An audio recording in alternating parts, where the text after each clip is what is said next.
no quiero ir a unos Juegos Olímpicos para hacer el 12. De aquí se van contentos 3 y yo estoy el 12. Tokio, después de la final olímpica y ves que consigues la medalla, pues ha sido la explosión de emociones más grande de mi vida. Y me acuerdo el día que acabaron los Juegos, que me vino el director del equipo olímpico de vela japonés y me dijo, Jordi, tenemos muy buena relación, pero me dijo, Jordi, esa no me lo esperaba. Como me dicen mis entrenadores, yo os pregunto a mis entrenadores de Optimist, de las categorías infantiles, oye, ¿cómo era muy buena yo cuando era pequeño? Y ellos me responden, tenías muchas ganas. Al final es que acaba viniendo de uno mismo, ¿no? O sea, ¿tú qué quieres? ¿Estar en un cumpleaños de 18 años y tal, y fiesta y tal? ¿O mañana tienes un campeonato de España o de Cataluña y estar fresco? Lo que más duele es que perdimos nosotros la medalla. Todo perfecto, una carrera que era como todo perfecto y era como toda la culminación en París, con un oro en París, ¿no? Esa era como la historia perfecta. Y llegó París y ¡boom! Jordi, ¿tienes algún miedo que te acompañe como deportista?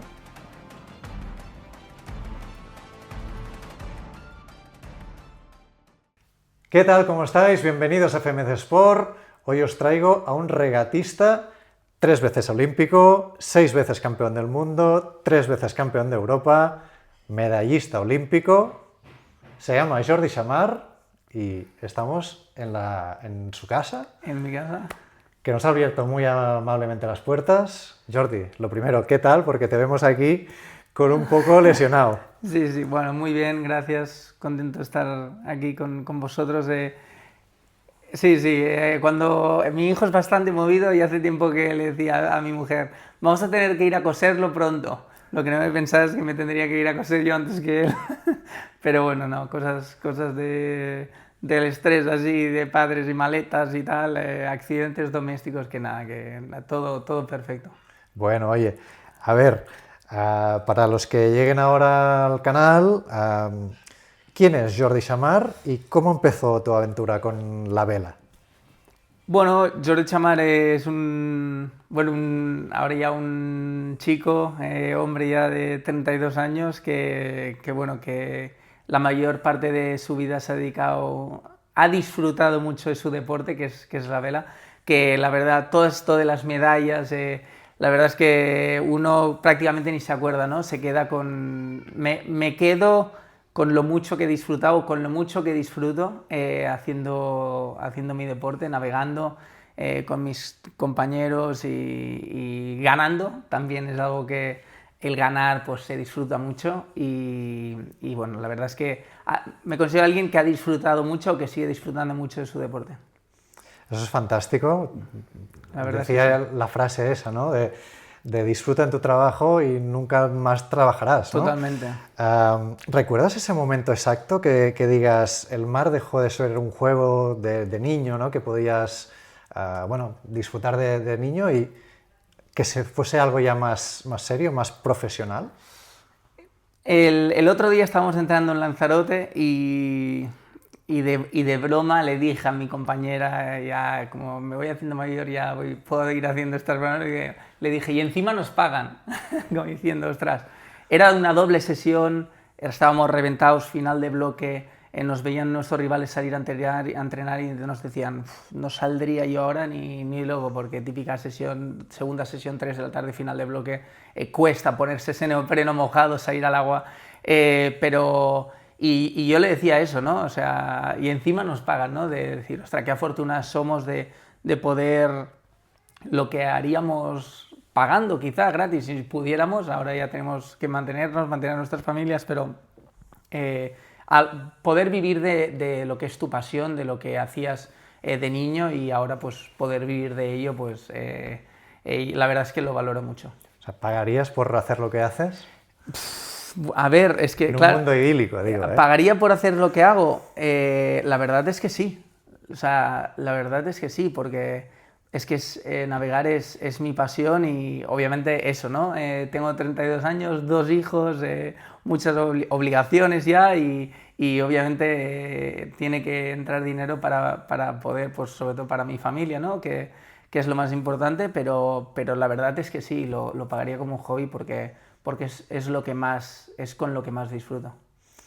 Cuando miras atrás y ves lo que has conseguido, dónde has llegado, ¿En qué momento sientes que aquello que soñabas de niño se ha hecho realidad? Tengo varios momentos. He sido, creo, un deportista que ha tenido como objetivos muy claros, no muy fijados a largo plazo. O sea, siempre como, obviamente de pequeño pues sueñas con ser medallista olímpico, pero cuando tenía 9 años lo veía, o 10, o 11, o 12, lo veía tan lejos que tenía objetivos reales en aquel entonces. Y que era lo que yo quería conseguir en aquel entonces, ¿no? Entonces, ostras, me acuerdo de la primera vez que dije, o sea, quiero ir a un campeonato del mundo de Optimis. Y cuando realmente en Optimis, que es la categoría que muchos regatistas te diremos la más difícil, porque es la de niños, pero todos los niños del mundo navegan en ese barco. Entonces, para ir a un campeonato del mundo de Optimis tienes que ser de los 5 mejores de tu país. Y llegar a ser de los 5 mejores de un país, de todos los niños que navegan, pues es complicado. El embudo es estrecho. Y entonces, ostras, pues decía, ostras, un día me acuerdo de ir a un club náutico, a una regata y decir, él ha participado en un mundial de Optimis y ha quedado el 70, pero es que ha ido a un mundial de Optimis, ¿no? Y recuerdo pues cuando fui a un mundial de Optimis, al año siguiente querer ganar el campeonato de España, querer volver a ir a un mundial de Optimis y hacerlo bien, estar en el podio, acabar, bueno, estar luchando, estar segundo en la general en un mundial de Optimis, acabé séptimo, pero ya estar en el top 10 de un mundial de Optimis, pues... Y esos sueños, como te digo, ¿no? Siempre los he tenido bastante alcanzables, muchos sueños, pero alcanzables, ¿no? Has querido ir como escalón a escalón, un poco. Sí, porque al final, pues cuando tienes 12 años, soñar con una medalla olímpica, bueno, lo puedes soñar a largo plazo, pero yo quería siempre tenerlo cerca porque el hecho de ser un objetivo que puedas tener relativamente cerca, te hace empujar y ir a por él ya, porque, ostras, si tú eres el 20 de España y dices, quiero ser top 5 de España, pues con ambiciosos pero realistas, pues te hacen empujar mucho para llegar a esos objetivos. Entonces, bueno, he tenido obviamente el objetivo de ser olímpico, cuando fuimos olímpicos el objetivo de ser medallista olímpico, y ahora obviamente el objetivo de ser campeón olímpico, ¿no? Y bueno, es algo que lo vivo con ilusión, lo vivo con ilusión. ¿Cuándo haces el clic de que realmente esto quizás sea una pasión, a algo que digas, ostras, se me da bien y quiero llegar lejos en este mundo? Es que creo que nunca he hecho este clic, nunca he hecho el clic de se me da bien a quiero dedicarme a este mundo, porque siempre lo he querido. Cuando no se me daba bien al principio, que como me dicen mis entrenadores, yo os pregunto a mis entrenadores de Optimis, de las categorías infantiles, oye, ¿cómo era muy bueno yo cuando era pequeño? Y ellos me responden, tenías muchas ganas. Y yo, no. Te he preguntado si era muy bueno. Tú eres el que siempre quería entrenar, el que cuando no había viento decías, pero ¿cómo no vamos a salir si no hay viento? Y dices, no, Jordi, las banderas están para abajo. No, yo veo una racha de viento. Entonces digo, pero tenías muchas ganas. Entonces yo creo que yo en mi interior, pues lo que veía es que iba mejorando. El primer año creo que tuve un golpe de realidad muy pequeño. Cuando llegué, mi padre siempre lo cuenta, dice, la primera vez que participé en un campeonato de España de Optimis, llegué después del primer entreno y se ve que dije, yo no me acuerdo, tenía pues 11, 12 años, dije, ya me lo pensaba yo, no son tan buenos. y dice que... Y vas ahí con las miradas bien puestas. Y dice que 4 días más tarde me caían las lágrimas, que me llegaban a los tobillos las lágrimas de verme el 82 de la general, ¿no? Y claro, cuando tú te ves el 82 de la general, pues ayer lo hablaba con un amigo mío, que su hijo ya tiene 4 o 5 años, y le dije, apúntalo a vela. Y no es porque quiero que sea olímpico, ni mucho menos, pero creo que para un niño el deporte de la vela, en la escuela de vela te dejan un barco, y ese barco pues es viejo y tú lo tienes que cuidar, porque si no lo cuidas y no revisas el material y se te rompe algo del barco, el que se queda tirado en el agua eres tú. Y también aprendes a cuidar ese material, a repararlo. La ropa, si no la pones a secar, el que se la pone mojada al día siguiente eres tú. Tienes que ser responsable. Es el que se equivoca con las decisiones, como vas solo en el barco, eres tú. Entonces, si te ganan, no puedes reñir a alguien más que a ti. Cuando lo haces bien y cuando aciertas, también eres tú. Entonces, es un deporte que para la vida, realmente, y para los niños, te forma mucho, ¿no? Aprendes mucho, ¿no? Y y por eso creo que en ese sentido pues he tenido la suerte de dedicarme a un deporte que te forma mucho para lo que es la vida. Hablabas antes de Juegos Olímpicos, abordamos este tema si te parece. Sí. ¿Cómo recuerdas la primera vez de clasificarte para unos Juegos y decir, wow, ya estoy dentro, ¿no? He cumplido otro sueño, quizá? Claro, ese fue el primer gran sueño que cumplí, porque sí que cuando el ser olímpico era uno de las metas que tenía muy grabada, y cuando fue para los Juegos de Río, nosotros empezamos la campaña con 18 años y realmente pensábamos en Tokio, o sea, pensábamos en ir a 8 años vista, ¿no?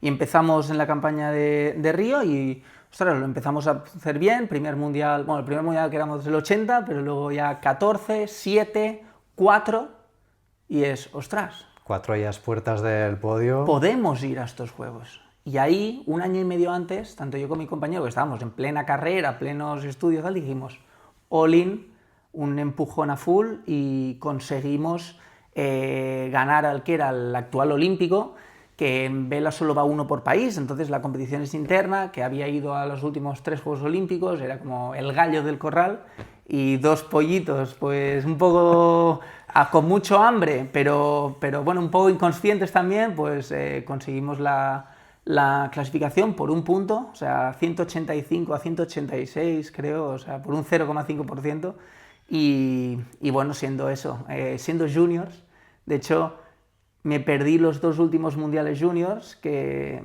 por el test event y por los Juegos Olímpicos, que yo decía, ostras, ¿cómo hacéis coincidir los Juegos Olímpicos con el Mundial Junior? Que yo quiero ir al Mundial Junior. Y decía, hombre, no, es que no pensábamos que unos juniors pudieran clasificar. Y a partir de entonces ya van con cuidado y no hacen que no haya overlap de fechas. ¿Qué sensación da estar rodeado de los mejores deportistas del planeta? Bueno, es especial. Recuerdo la ceremonia de apertura que con Nadal al lado, bueno, tenemos la foto que salió por todos lados, pues están Nadal y yo a un lado y saliendo al Maracaná, un Maracaná a reventar, que sales por el túnel de vestuarios de los jugadores y cuando sales a ese estadio pues de 100.000 personas, todo lleno, pues un poco lo que siente un futbolista. Piel de gallina, ¿no? Sí, de decir, ostras, todo el rugir de la gente, y eso fue, pues ha sido uno de los momentos más bonitos que quizá cuando estás allí, pues con 21 años al lado de Nadal y tal, te parece normal, pero ahora posteriori pues lo pensaba, ¿no? Que realmente pues en ese momento estábamos viviendo historias sin saberlo. ¿Pensabas, esto es de verdad o no? Sí, claro, al final pues vas con 21 años y pues te parece normal, ¿no? Y lo normalizas y ostras, y estuvimos mucho rato con Rafa antes de entrar en el Maracaná, pues hablando y haciendo bromas y tal, y lo acabas normalizando. Pero bueno, sí que cuando pasa dices, ostras, qué afortunado de vivir todo esto. ¿Recuerdas qué fue lo que más te impactó de todo, o sea, mirando en conjunto, de esos primeros Juegos? Que la vela es un deporte muy minoritario, entonces pasamos muy desapercibido durante 4 años o 3 años y 3 cuartos, y de repente, pues cuando llegan los Juegos Olímpicos, pues hombre, sí que sientes que estás representando a todo tu país. En vela solo va uno por país en cada clase, ¿no? Entonces, pues de alguna manera sientes ese, ostras, pues quizás no tanto en Río, pero en Tokio cuando nos jugábamos una medalla, pues sí que notas que, ostras, pues que tienes un país apoyándote, no presión, pero apoyo, que tienes un país pues detrás, queriendo pendiente de ti, ¿no? Queriendo que España pues que gane otra medalla, que quizás no te conocen y tal, pero que España gane una medalla, y en ese sentido pues se vive, bueno, es emocionante, o sea, para los que tenemos la suerte de haber ganado una medalla, pues todo el sentir ese apoyo pues, de un país encima es emocionante. Esa primera experiencia supongo que fue impactante, pero claro, después vienen tus segundos Juegos, pues que además marcados totalmente por la pandemia. ¿Cómo fue ese contraste? Sí, recuerdo el haber ido a los Juegos antes de ir a los Juegos de Río, recuerdo estar pensando dentro de mí, ostras, ¿te imaginas lo que sería ser olímpico? Y el día que acabaron los Juegos de Río, me acuerdo estar con mis padres cenando, llorando. Decir, no quiero ir a unos Juegos Olímpicos para hacer el 12. De aquí se van contentos 3 y yo estoy el 12. Y estar llorando y decir, ostras, y me acuerdo decía, pero si me moría por ser olímpico, ¿por qué has acabado el día de los Juegos y ya estás llorando? Y decía, porque quiero ser medallista olímpico, aquí se van contentos 3, o sea, el resto, de alguna manera, como dice un entrenador, Carlos Llamas, que dice las cosas, muchas verdades, pero la verdad a veces duelen, pero son, el resto les hacemos, o sea, somos partícipes para que los 3 esos disfruten, somos partícipes del juego, pero realmente los que se van felices de los Juegos son los 3 medallistas. Y me acuerdo de acabar, pues eso, ¿no? Diciendo, yo es que no quiero ser olímpico, quiero ser medallista olímpico. Y lo conseguiste. Y entonces empezó un trabajo muy duro, porque estábamos el 12 y teníamos que escalar pues hasta el top 3. Y ahí empezó pues una época que fue quizá la más intensa de mi carrera deportiva, en el que no había otro camino que no fuera dejarse la piel todos los días. Y tuvimos la suerte de que el equipo japonés nos integró en los entrenamientos en su base invernal, en una isla pequeñita cerca de Okinawa, al sur de Japón. Y nos inmersimos, ¿cómo se llama? No sé, bueno, sí, os metisteis de lleno. Os inmiscuisteis dentro de... Nos metimos de lleno en su preparación y además de mejorar como la espuma, porque ellos en ese momento tenían 3 barcos en el top 7 del mundo, nos dio un plus brutal y fue una experiencia de vida y de trabajo y de disciplina japonesa, preparando los Juegos Olímpicos en Japón, o sea, a nivel de presupuesto, a nivel de medios, a nivel de motivaciones, cuando más a full estaban, que nos dejaron un poco entrar, yo creo, porque decían, necesitamos extranjeros para crear flota y estos están el 12 del mundo, no nos van a quitar una medalla. Y me acuerdo el día que acabaron los Juegos, que me vino el director del equipo olímpico de vela japonés y me dijo, Jordi, tenemos muy buena relación, pero me dijo, Jordi, esa no me la esperaba. Y realmente ellos quedaron quintos. El enemigo en casa, La verdad es que nos dieron mucho, tenemos una relación buenísima, pero sí, yo creo que se pensaban que no les íbamos a quitar el pan del cistell. ¿Qué sentiste al darte cuenta de que también no iban a ser unos juegos normales? Aparte de por vuestra preparación, sino también por las condiciones de esos juegos, ¿no? A mí que los juegos no hubiera gente me dio absolutamente lo mismo, porque tenía tan claro cuál era mi objetivo que todo lo demás es que no era secundario. O sea, la Villa Olímpica te daba igual. No estaba en mi cabeza. Yo tenía claro que quería ir a Tokio, quería hacer mi trabajo, quería volver con una medalla, ganar una medalla, estar en un podio olímpico y el COVID, gente, todo eso, no, es que ni era ni un 1% le dedicaba. Sí que te pediré que compares un poco cómo eran esas villas, ¿no? Que claro, se habla mucho de cómo es una villa olímpica, de poderte encontrar a cualquier deportista en cualquier momento y claro, vienes de Río sin restricciones, podemos decir, y la de Tokio que sí que estuvo marcada por unas condiciones mucho más restrictivas, ¿no? Sí, las vías olímpicas la verdad es que son... A mí me duele un poco los deportistas que se quejan de la vía olímpica, porque pienso, tenemos que estar agradecidos como deportistas de la oportunidad de estar en una vía olímpica, de estar con los mejores atletas del mundo, es una fiesta del deporte, se respira un ambiente brutal, incluso los voluntarios, siempre con música, bailes, los países... ves gente de todo el mundo, ves gente disfrutando simplemente de poder coger bicicletas. La verdad es que es una experiencia brutal.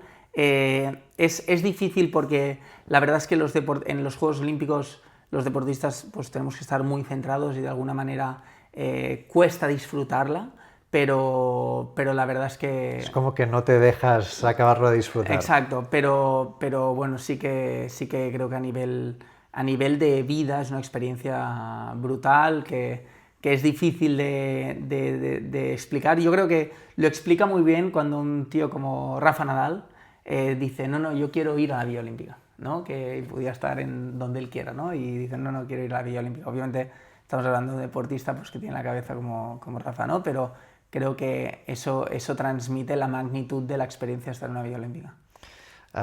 Tú ibas con la meta marcadísima y una vez que logras esa medalla que ibas a buscar, ¿qué es lo que notas?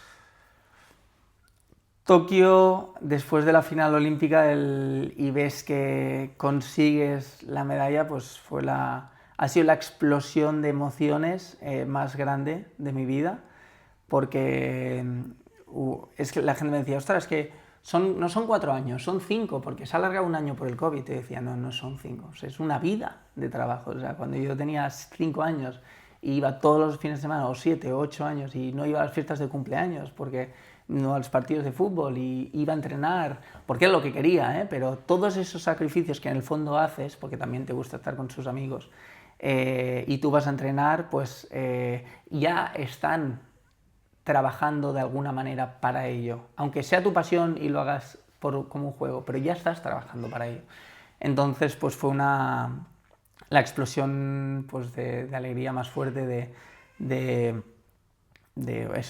pues de agradecimiento, ¿no? A todo el mundo, pues a mis padres bueno, pues que al final pues que lo dan todo por su hijo y por el sueño de su hijo, ¿no? Entonces, y además sin esperar pues nada a cambio, y quizá ganar o no les preocupa lo mínimo, ¿no? Sino que tú estés bien, pero bueno, obviamente el trabajo está ahí, y eso pues la verdad es que es muy emocionante. Luego volveremos a tocar lo que son los Juegos y el olimpismo en sí. Te quería también preguntar por lo que son mundiales y europeos, porque a veces hablamos de los Juegos y eso quizá que eclipsa un poco Sí. lo que son mundiales y europeos, y tú tienes 6 mundiales y 3 europeos, me contabas ahora. ¿Qué significa para un regatista tener ese palmarés?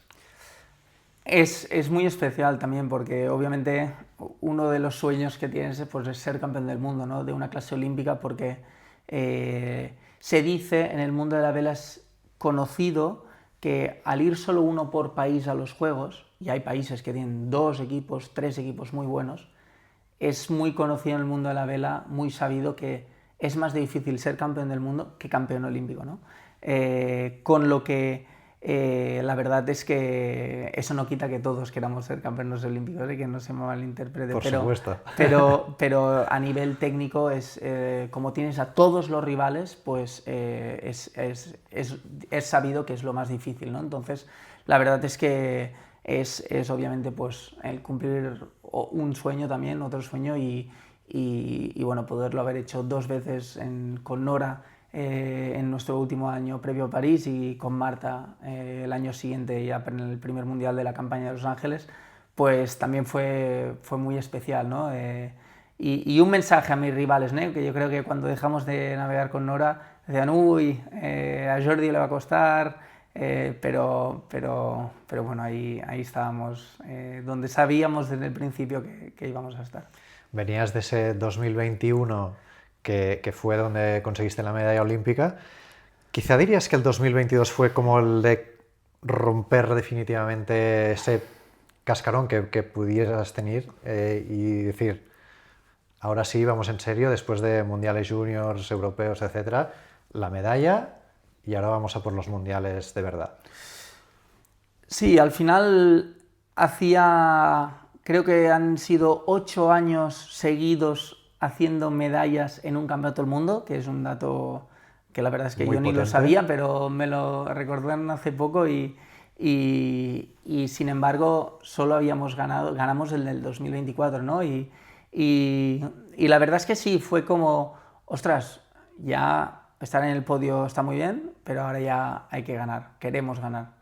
Eso de por lo civil, o lo criminal, o ¿no? por lo criminal, pero hay que ganar. Y creo que de alguna manera cuando cambias ese chip y el objetivo no es otro que ganar, pues también compites distinto, ¿no? También te puede salir mal, como nos pasó en París, desgraciadamente, pero es algo bueno, sí que ganar el Mundial Absoluto, pues sí, era un objetivo que teníamos muy en mente. Allí hubo una apuesta, ¿no? Que fue ponerte como pareja con Nora y a partir de ahí, pues, como la espuma, ¿no? Sí, con Nora la verdad es que hicimos un grandísimo trabajo, conseguimos un nivel muy alto y bueno, que por desgracia no pudimos materializar en los juegos, que es donde, pues para lo que trabajamos, ¿no? Pero bueno, sí que eso, ganamos mundiales absolutos, europeos absolutos, que creo que pues es algo que la mayoría de gente pues no consigue, ¿no? Así que creo que también hay que darle más importancia a lo que es ser campeón del mundo absoluto de una clase olímpica. ¿Cómo es que te decidiste por la modalidad mixta? No, bueno, después de París, después de Tokio, fue el COI, que fue un cambio obligatorio, que de 460 masculino a 460 femenino lo unieron a 460 mixto, ¿no? Entonces fue una decisión que vino del COI. Y ya lo tenías claro de ir a montar pareja con Nora e ir a por todos esos objetivos. Sí. Ya veníais muy preparados, veníais realmente de haber ganado el europeo, de haber ganado el mundial, os plantasteis en París 2024 y ahí decías tú mismo que la cosa no acabó de funcionar. Sí, la verdad es que París fue un grandísimo campeonato nuestro, fue el mejor campeonato a nivel, por ejemplo, de resultado en Boya 1, que es un dato muy importante porque es salida de primera ceñida, que es todas las decisiones tácticas, y con un mal final que nos perjudicó muchísimo y que bueno, lo que más duele es que perdimos nosotros la medalla, te diría, y eso pues ahí se lleva, ¿no? Y es verdad que a posteriori, pues pese a que te diría que no es que, ostras, te olvides y eso, pero bueno, también es algo que he sacado mucho aprendizaje a nivel personal, que te diría que veo el deporte distinto también, o veo a mi persona como deportista distinto después de esa experiencia y a lo que al final te puedo decir que obviamente preferiría haber ganado la medalla, pero que estoy hasta agradecido de lo que pasó y del crecimiento personal que he tenido después de París, o gracias a París. ¿Cómo se gestiona esa, digamos, decepción? Al final, obviamente salvando las distancias pues hay cosas infinitamente peor y de alguna manera pues ni lo comparo, ¿no? Con eso, pero sí que a mí lo que más en shock me dejó fue el hecho de decir, y lo pensaba, decía, ostras, imagínate la gente que tiene un accidente de coche, ¿no? Y decir, cuando has hecho algo que no puedes remediar, que no le puedes dar al tiempo para atrás, eso es como lo que a mí me impactó más, decir, eso va a ser así, no lo vas a cambiar, no le vas a poder dar al tiempo para atrás. Y el tener que aceptar eso, y repito, o sea, me venía en mente gente que ha podido pasar por situaciones incomparables y muchísimo peor, ¿no? Como pueden ser accidentes, pero al final creo que en todo, en la vida hay que, ostras, hay que no sé si pensar bien las cosas, pero que las cosas pueden tener consecuencias y bueno, en ese sentido, pues esa mala final olímpica, pues la verdad es que bueno, las tuvo. En ese golpe deportivo, ¿qué pesó más para ti? ¿Haber fallado a nivel personal o haber fallado a quienes habían depositado muchas esperanzas en vosotros? Todo. Casi que obviamente a nivel personal, porque al final el trabajo que habíamos hecho, pues lo habíamos hecho nosotros y los que habíamos invertido 3 años de nuestra vida full éramos nosotros, entonces a nivel personal pues fue muy duro, pero por supuesto también a nivel de familia, de amigos, sobre todo apoyo, federaciones, fue eso, fue muy duro. Me acuerdo una cosa que me cambió el chip. Mi padre viene del mundo del deporte, del motociclismo, y me dijo: Jordi, ¿pero si es solo deporte? Y cuando yo estaba muy mal, ¿no? Y realmente como me lo dijo como no tiene importancia. O sea, tiene importancia, pero no para estar así, o sea, es solo deporte. Y ahí me chocó un poco porque yo realmente era como si hubiera perdido, no sé, algo importante de verdad, ¿no? Y que alguien, pues, como mi padre, ¿no? Que viene del mundo del deporte y que me dijera eso de es solo deporte, pues me ayudó pues, a verlo de otra manera y bueno, y seguir adelante. Quizá ese comentario fue lo que te ayudó a hacer clic y de decir, dejo de mirar para atrás y ya me enfoco a lo que viene por delante. Una cosa que me ayudó mucho y que no lo he contado y no lo voy a contar, pero hubo... Estás a tiempo de contar lo que quieras aquí. Una cosa que me ayudó mucho... Estás en tu casa. No, sí, una cosa que me ayudó mucho fue un mensaje de un grandísimo deportista, que no voy a decir quién, pero que me dijo: quédate con la ilusión con la que has vivido este tiempo.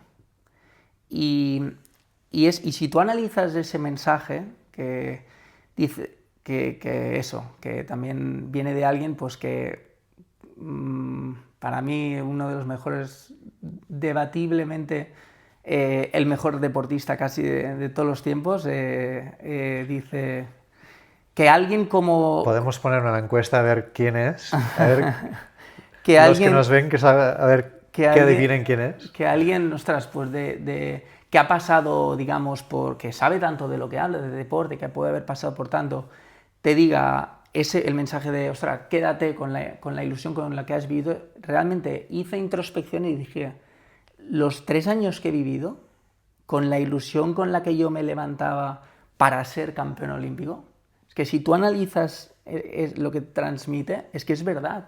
Porque esa ilusión con la que te levantas, luego llega el 7 de agosto y pierdes la medalla.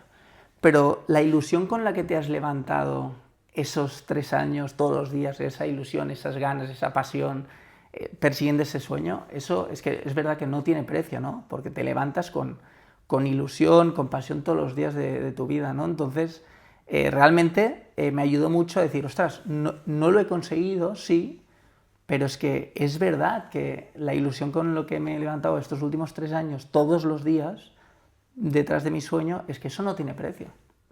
Es el camino, ¿no? Es que yo tengo un entrenador que ganó 2 medallas olímpicas y antes de Tokio él me decía, disfruta del camino, que es lo más importante. Y yo le decía, sí, anda, porque claro, como tú ya las tienes, pues claro, es lo más importante, ¿no? Pero como yo no tengo medallas olímpicas, pues claro, no, yo no quiero disfrutar, yo quiero una medalla olímpica. Y a posteriori, ahora digo, ¿cuánta razón tiene o tenía, ¿no? De decir, ostras, es verdad que la medalla, pues la tienes por un lado en casa y ni la miras y ni la ves y tú pues ni te acuerdas, porque ni te acuerdas que has podido ganar una medalla olímpica, ¿no? Pero en tu día a día, pero es verdad que, ostras, miras para atrás y pues vives o te acuerdas pues, de todos los momentos, de los sufrimientos, de los juegos, de las experiencias y la medalla acaba siendo lo de menos. Después de París, arrancas un nuevo proyecto con Marta y realmente ha sido, vamos, totalmente exitoso, porque también otra vez oro europeo, otra vez oro mundial. ¿Ya pensabas que podía salir así de bien? No pensaba que podría salir tan bien, pero pronto me di cuenta que sí. Porque claro, Marta es la cuarta tripulante con la que navego, entonces ya tengo experiencia de alguna manera en formar tripulantes, en enseñarles, en crecer juntos y claro, cuando vi la velocidad a la que aprendía Marta, dije, ojo que empezamos tarde, empezamos en febrero y el mundial era en mayo. Y en febrero me subía por primera vez al barco con ella. Y era una niña de 19 años. O sea, yo le decía a mi entrenador, es que no se le puede pedir más porque es que ni nosotros dábamos ese nivel. O sea, no le podemos pedir más. Y lleva 3 semanas en el barco. Entonces, pero cuando vi lo rápido que aprendía, yo no sé si yo creo que la edad, he aprendido que la edad, creo que cuando tienes 19 años, ahora tiene 20, aún es como una esponja y es que vuelve a los entrenos, que venimos de un descanso y de repente es como que lo ha absorbido y digo, ostras, ¿y qué has estado haciendo? ¿Has estado entrenando sin que, como, sabes? Y entonces cuando vi lo rápido que aprendía y absorbía las cosas y dije, ojo, tenemos poco tiempo, pero a esta velocidad nos puede llegar a dar. Hablabas de ilusión, fue como una inyección de ilusión en ese momento que realmente te permitirá romper con todo lo negativo que podía haber quedado de París y... No fue una inyección de ilusión. Todo ese primer periodo fue muy duro porque, quieras o no, venía de París, acaba de ser padre Leo del primero y tuvimos... No lo he contado nunca y no lo voy a contar, pero bueno, tuvimos Ya van 2, Jordi, la tercera me la cuentas. Tuve un problema médico ahí un poco, que estuvimos pasando un tema ahí muy preocupados y justo Nora decidió retirarse, con quien totalmente, o sea, respetable la decisión y bueno, y feliz en estar de la carrera que tuvo, pero entonces fue un periodo, el irme primera vez desde casa, empezando de 0 con una chica de 19 años que no nos conocíamos, estar fuera, estábamos solo en un hotel, excepto el tiempo que navegábamos, entonces fue un periodo quizá el más duro, donde cuando las cosas te van bien, empujas, y te sale empujar, porque haces buenos resultados, empujas, te vienen más buenos resultados, y quizá fue el primer momento de mi carrera deportiva que sin ganas, sin ilusión, sin motivación, viniendo de París, me volví a subir por primera vez al barco después de la final olímpica y que me tocó apretar los dientes, tirar del carro y yo me decía, Jordi, no pienses, pasa el día, trabaja, haz tu trabajo lo mejor que puedas, estábamos en periodo de prueba con Marta, haz tu trabajo lo mejor que puedas y para adelante, no pienses y toca apretar los dientes. Que a un deportista pues hay épocas que tarde o temprano le toca apretar los dientes y a mí obviamente me ha tocado este último tiempo, o sobre todo los meses post-París, pero bueno, respondiendo a tu pregunta, no había una inyección de ilusión. Para quien no conozca tanto este deporte, ¿por qué el 470? Es decir, ¿por qué te decantas por este tipo de embarcación y qué te ha enganchado tanto a eso? Bueno, es un barco muy extremadamente técnico, que cada nudo de velocidad te cambia mucho la técnica, pues de trimado es el barco quizá con más variables, es un barco que navega en modo desplazamiento, o sea, lento con poco viento, pero que planea con medio y viento fuerte, entonces es un barco que extremadamente completo, es un barco que también desde que han cambiado la regla y puedes usar tu cuerpo para impulsarte, se ha vuelto muy dinámico, la preparación física es muy importante, entonces es un barco extremadamente completo, tiene táctica, tiene técnica, es extremadamente completo. Y además, bueno, es quizá el que más se adapta a mis condiciones físicas, así que bueno, es el que navego. ¿Qué es lo que te gusta más de ese barco? Ahora mismo disfruto mucho cuando ya llevo más de 10 años navegando el barco, el nivel de detalle al que personalmente estoy y de feeling ostras, tocamos media vuelta de crucetas y que pues, te estoy pudiendo hablar de 3 milímetros de una flexión de un palo que quizá tiene, no sé, 20 y siento esa media vuelta de crucetas, ¿no? Y la siento y no tengo ninguna duda, ¿no? Y si cierro los ojos y no lo sé y la cambian, te voy a saber hacia qué lado se han abierto o cerrado crucetas, ¿no? Así que el poder llegar a un nivel de desgranar los problemas o los objetivos de tan detalle, pues que pues realmente es bonito, ¿no? Porque llegas a un nivel, una attention to detail, digamos, que es bonito a nivel profesional. Mira, hablando ahora como decías esto, me viene a la cabeza Dani Pedrosa, que tenía una sensibilidad muy especial al configurar su moto, ¿no?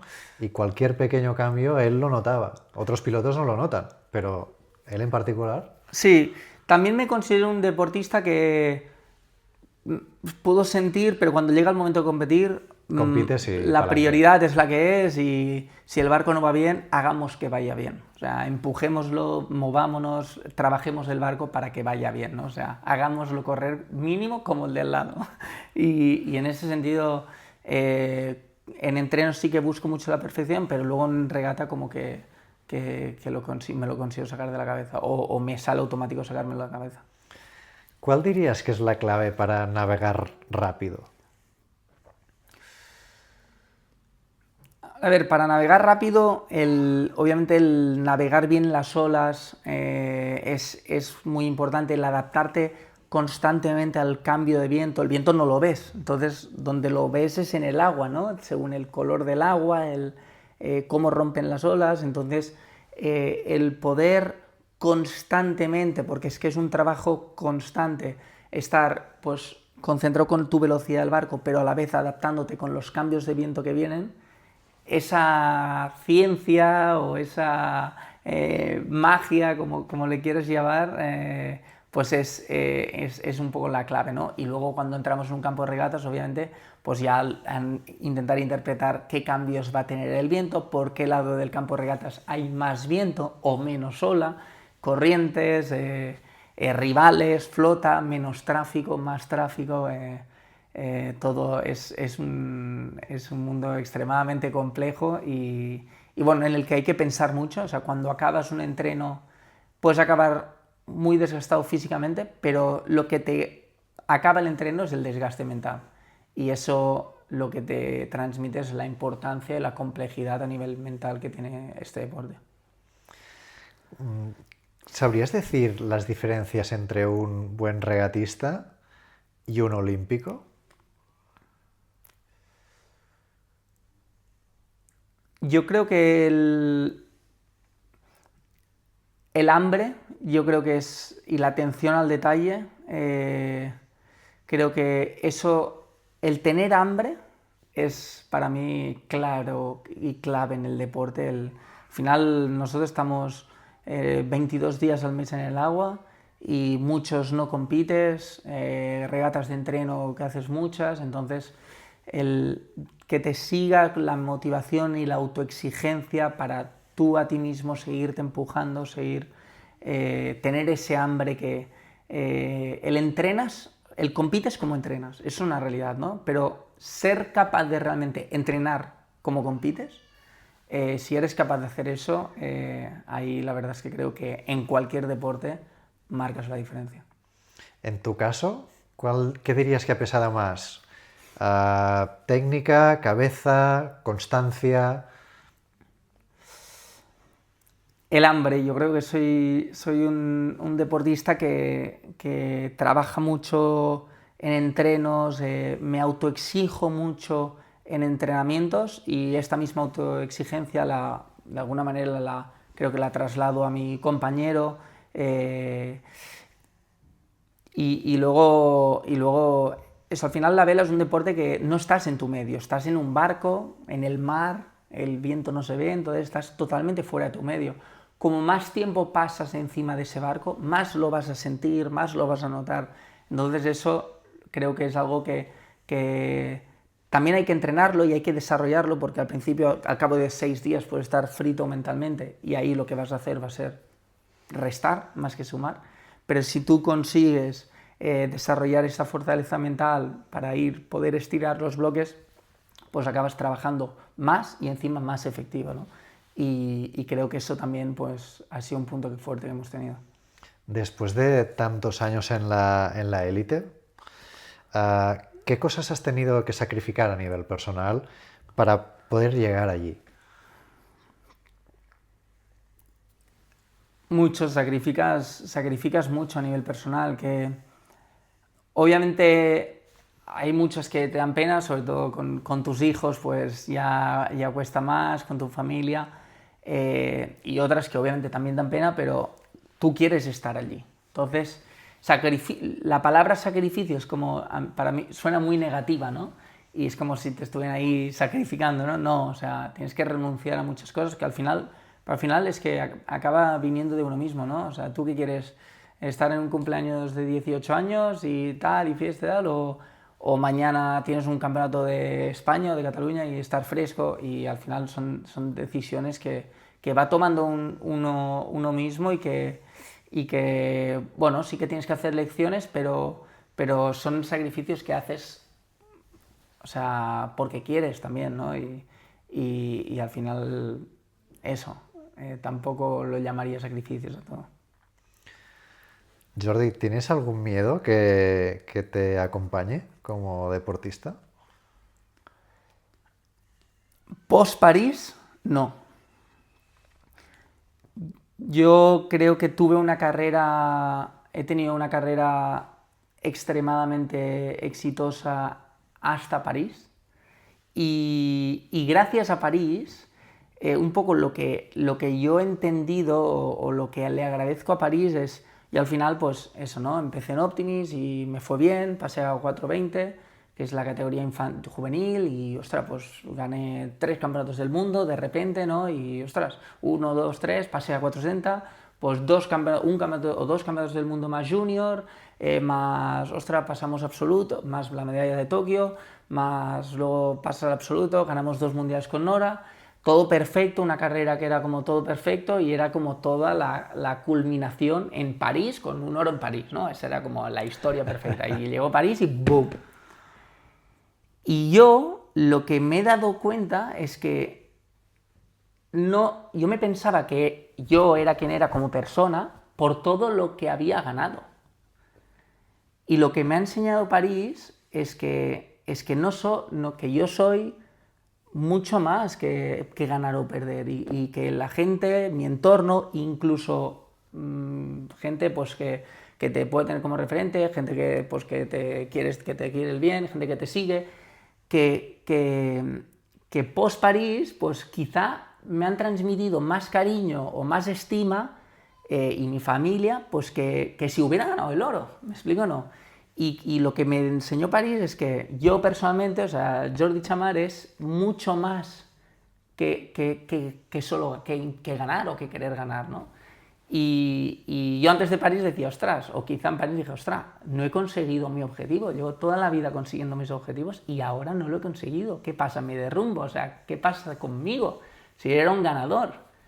Y me he dado cuenta que no, que yo no era un ganador, yo era yo, mi persona, yo soy Jordi Chamar con mis cosas buenas y mis cosas a mejorar, y que la gente me quiere por cómo soy, y que lo de ganar y perder, pues que es una cosa más en el camino, pero realmente que soy mucho más que ganar, ¿no? Y eso me lo enseñé en París, y ha sido pues muy bonito ver que gente mi familia por supuesto, ¿no? Pero incluso gente que quizá yo me pensaba que solo me seguía o que me tenía estima porque ganaba, pues que no, que realmente que te transmiten, que te agradecen lo que les transmites, pues cómo tú vives tu vida, cómo persigues por tus sueños, y no solo por ganar, ¿no? Y la verdad es que estoy muy agradecido a toda esta gente porque bueno, al final ha sido eso, un aprendizaje pues bonito, ¿no? También a nivel personal.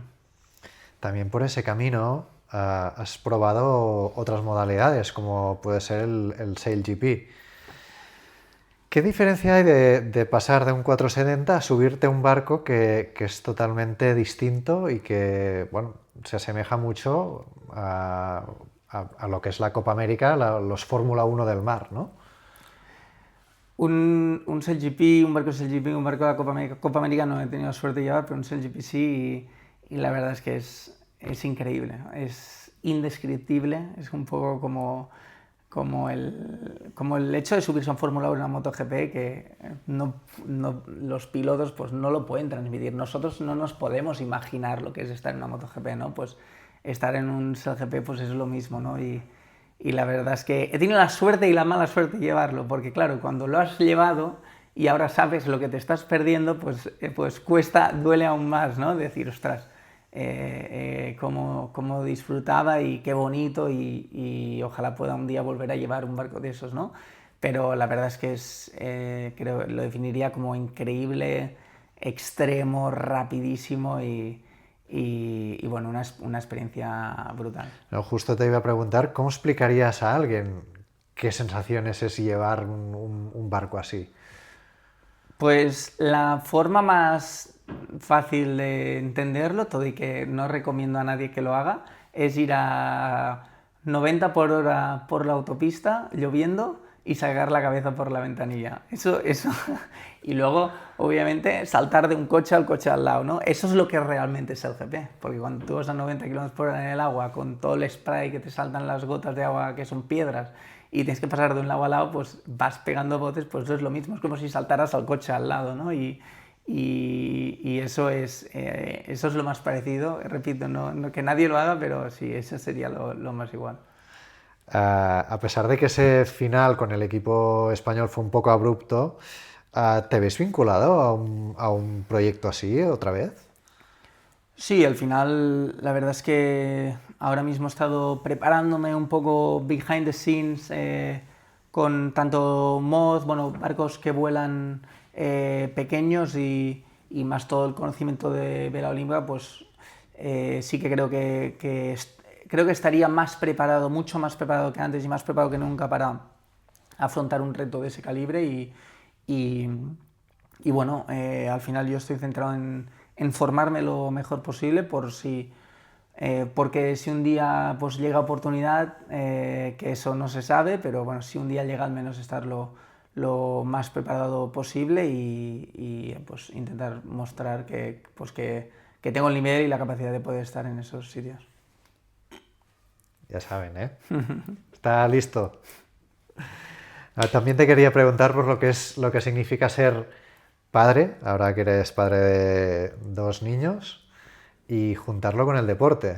¿Cómo encuentras ese equilibrio?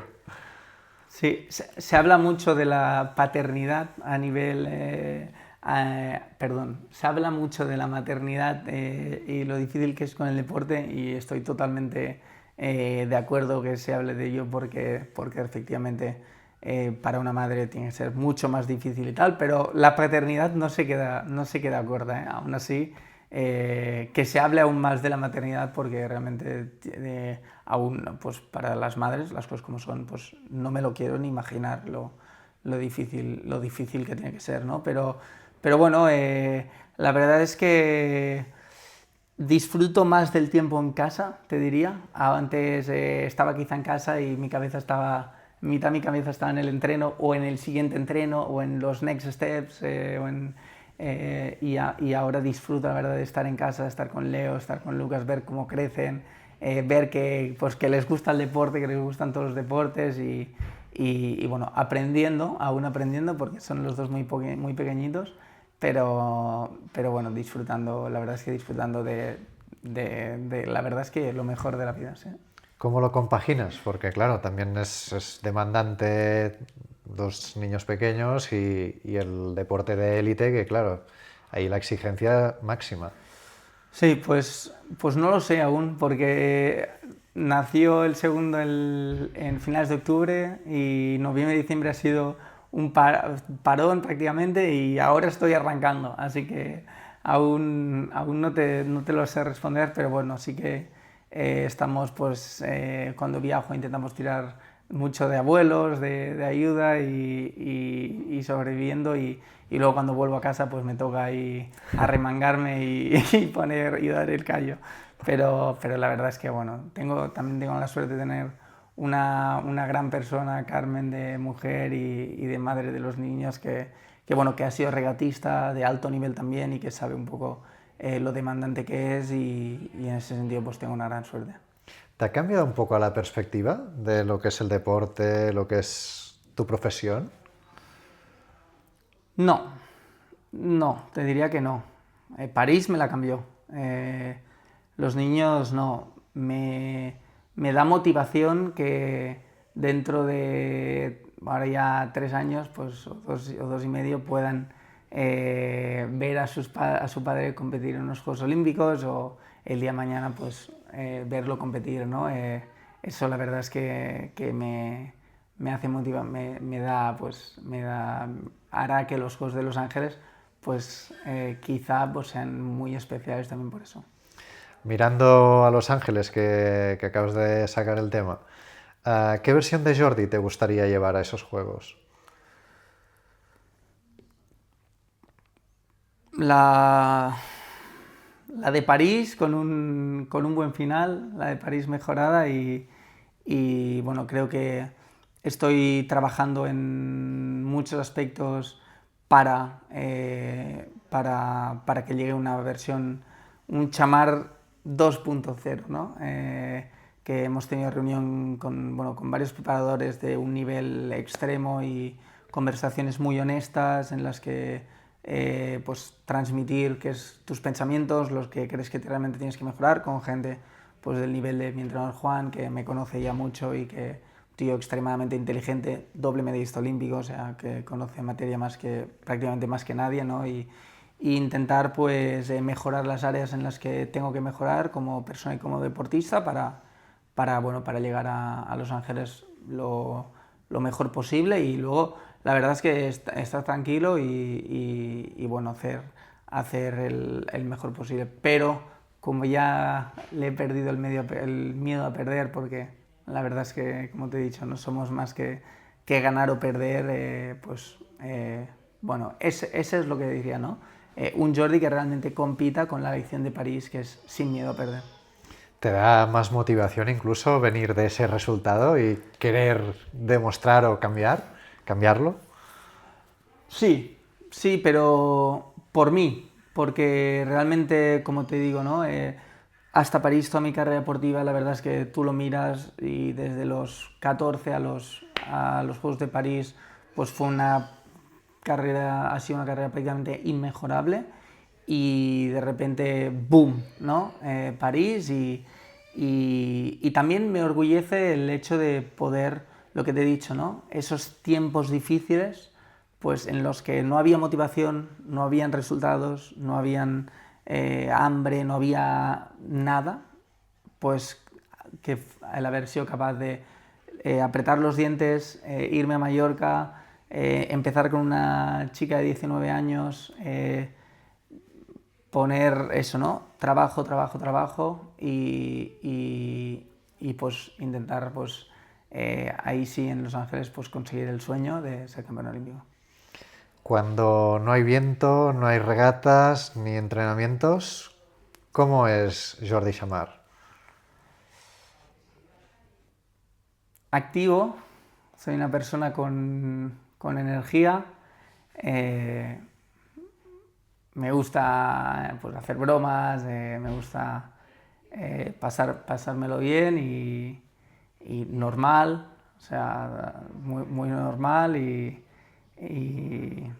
ahora pues padre también, alguna preocupación más y no, pero eso, una persona normal, con energía, que le encanta el deporte y pues, que está bien con sus amigos, le gusta hacer broma y bueno, y obviamente siempre con los objetivos ahí detrás, ¿no? Que a veces mi mujer me dice, es que estás pero no estás, es que mi cabeza ya está en algo de objetivos y tal, ¿no? Así que diría que ese es Jordi. No se te acaba el hambre, ¿eh? No, por ahora no. No. Y yo a veces pienso y claro, ahora ya voy teniendo una edad, ¿no? Y me veo al lado de mi compañera y que tiene 20 años recién cumplidos, 19 cuando empezamos, y dije, ostras, estoy más cerca de la retirada yo que ella. Pero la verdad es que hambre, tengo mucho hambre y bueno, en la vela tenemos la suerte de que tanto en SGP como América pues puedes estirar mucho la carrera si estás bien físicamente. Me cuido mucho a nivel de descanso, sueño, alimentación, de preparación física, entonces ojalá la puedas tirar muchos años.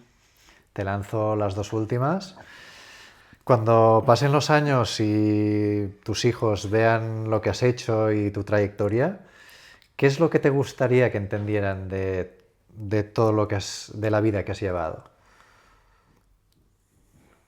Pues que me gustaría que pase lo que pase en Los Ángeles, lo que sí que me gustaría que tuvieran, o que el ejemplo que más tuvieran, es que cuando después de París pues más difícil estaba todo, no tenía tripulante, no habían tripulantes, no encontraba, no tenía ningún tipo de motivación, ningún tipo de ganas, ningún tipo de ilusión, ningún tipo de hambre, que su padre pues apretó los dientes y siguió para adelante y se preparó.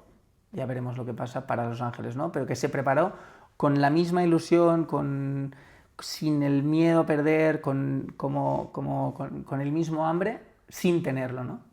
¿Y por qué? Porque ellos van a tener dificultades en la vida y tarde o temprano, aunque tengas una carrera que todo vaya perfecto, te va a llegar la dificultad y ese momento es el que tienes que saber apretar los dientes, empujar cuando realmente no tienes la fuerza para empujar y sacarte adelante, porque solo te vas a sacar tú. Con todo lo vivido, victorias, decepciones, la familia, ¿qué es lo que hoy sigue ilusionando a Jordi Chamar?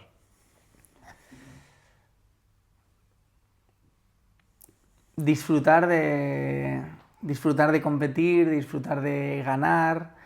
Me ilusiona que me puedan ver mis hijos competir en unos Juegos Olímpicos. Me ilusiona el tener la oportunidad de poder volver a luchar o ganar unos Juegos Olímpicos, el regalarme la oportunidad de poder luchar por eso y me ilusiona eso, ¿no? Ver a mis hijos crecer y divertirme con Marta, hacer celebraciones cuando ganemos una regata, disfrutar de todo y seguir siendo yo, seguir disfrutando de mi deporte, que es lo que más me gusta y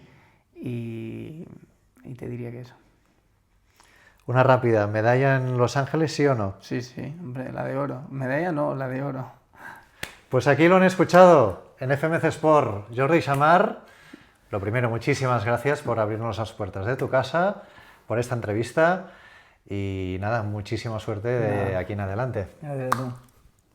Y vosotros ya lo sabéis, si queréis más contenido como este, pues le dais like, os suscribiros al canal, podéis dejarnos cualquier comentario si queréis preguntarlo algo a Jordi. Y ya lo sabéis, como siempre os digo, estad atentos porque si vienen más cositas. Hasta la próxima.